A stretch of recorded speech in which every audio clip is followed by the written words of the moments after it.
फिजानाज। Welcome to my YouTube channel problem analysing with फिजानाज। Previous video में मैंने trigonometric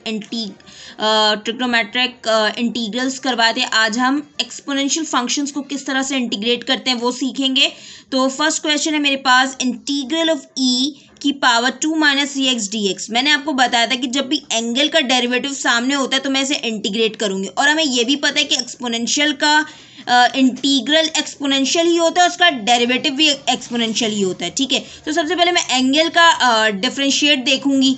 तो 2 minus C x का derivative होता है माइनस सी। यहाँ पर माइनस सी की कमी थी, मैंने क्या किया, multiplying and dividing by minus three कर दिया। मुझे चाहिए था न्यूमरेटर में -3, तो मैं -1/3 को बाहर छोड़ दूंगी। इंटीग्रल ऑफ ई की power 2 minus C X minus 3 D X. Angle का डेरिवेटिव सामने मौजूद है और उसका पता है कि एक्सपोनेंशियल का इंटीग्रल एक्सपोनेंशियल ही होता है, तो -1/3 ई की पावर 2 माइनस 3x प्लस सी। नेक्स्ट क्वेश्चन है मेरे पास, इंटीग्रल ऑफ एक्स ई की पावर 3x² प्लस 2 dx। जब भी एंगल का डेरिवेटिव सामने होता है मैं उसे इंटीग्रेट करूंगी। अगर मैं 3x² प्लस 2 का डेरिवेटिव देखूँ तो 6x होता है। यहाँ पर 6 की कमी थी, मैंने क्या किया, मल्टीप्लाइंग एंड डिवाइडिंग बाय 6 कर दिया। मुझे चाहिए था यहाँ पर 6, मैं इसे अंदर लेके चली गई।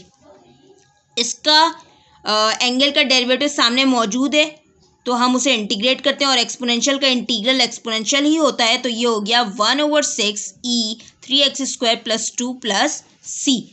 इंटीग्रल ऑफ ए की पावर 2y dy, ये एक नया आ गया कांस्टेंट। तो सबसे पहले मैं ये देखूंगी कि 2y का डेरिवेटिव क्या होता है, 2 dy। यहाँ पर 2 की कमी थी, मैंने क्या किया, मल्टीप्लाइंग एंड डिवाइडिंग बाय 2। मुझे चाहिए था यहाँ पर 2, तो मैंने इसे 1/2 बाहर छोड़ दिया। इंटीग्रल ऑफ ए की पावर 2y 2 dy। और हमें यह भी पता है इंटीग्रल ऑफ ए की पावर एक्स डी एक्स किसके इक्वल होता है, ए की power x over ln a। ठीक है, तो 1/2 ए की पावर एक्स किसके इक्वल है, 2y के ln a। तो a की power 2y over 2 ln a plus C होगा यहाँ पर। ठीक है, अब है इंटीग्रल ऑफ ई की power 1/u over u² du। सबसे पहले मैंने क्या किया, अगर मैं ये du ओवर u² लिख दिया, अगर मैं देखूँ तो 1/u का जो डेरिवेटिव होता है तो -1/u² है, तो मैं इसका डायरेक्ट इंटीग्रल, यहाँ पर माइनस की कमी थी तो मैं क्या करूँगी, मल्टीप्लाइंग एंड डिवाइडिंग बाय -1 कर दूंगी। मुझे चाहिए था यहाँ पर माइनस, तो -1 ऐसे ही रह गया। इंटीग्रल ऑफ ई की power 1/u minus D over u²। Angle का डेरिवेटिव सामने मौजूद है, सिंपल इंटीग्रेट क्या होगा, माइनस ई की पावर 1/u प्लस सी। ठीक है, नेक्स्ट है मेरे पास integral of x² dx over e की power 2x³ plus 3।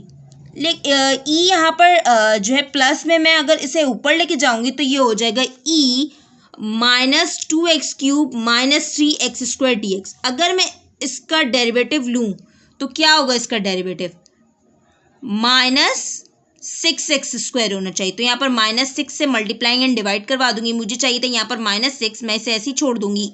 Integral of e की power -2x³ minus 3 minus 6x² dx।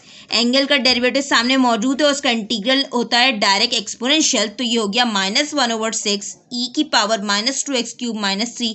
अब मैं इसे दोबारा से नीचे कर दूंगी, तो ये हो गया -1/6 ई की पावर 2x³ प्लस 3 प्लस सी। नेक्स्ट क्वेश्चन है मेरे पास, इंटीग्रल ऑफ ई की पावर x 2e3 के ये है कॉन्स्टेंट, ये इतना। अब देख के परेशान ये है क्या, तो ये इतना कॉम्प्लिकेटेड लग रहा है लेकिन इतना कॉम्प्लिकेटेड है नहीं। ये अगर हम देखें तो ये पूरा जो है ना कांस्टेंट है, और कांस्टेंट को हम पहले ही बाहर निकाल देते हैं, बस बच गया क्या, ई की पावर एक्स डी एक्स। जब भी एंगल का डेरिवेटिव सामने होता है उसे हम इंटीग्रेट करते हैं, और एक्सपोनेंशियल का इंटीग्रल एक्सपोनेंशियल ही होता है। ये देखें यहाँ पर मैंने लिख दिया कांस्टेंट होता है, तो कांस्टेंट को हम बाहर निकाल देते हैं। ठीक है, तो ई एक्स का डेरिवेटिव होता है टी एक्स, तो ये हो गया, ये पूरी टर्म कांस्टेंट आ गई, ई की power x plus c. Thank you so much for watching my channel, please subscribe it for more videos. अल्लाह हाफिज।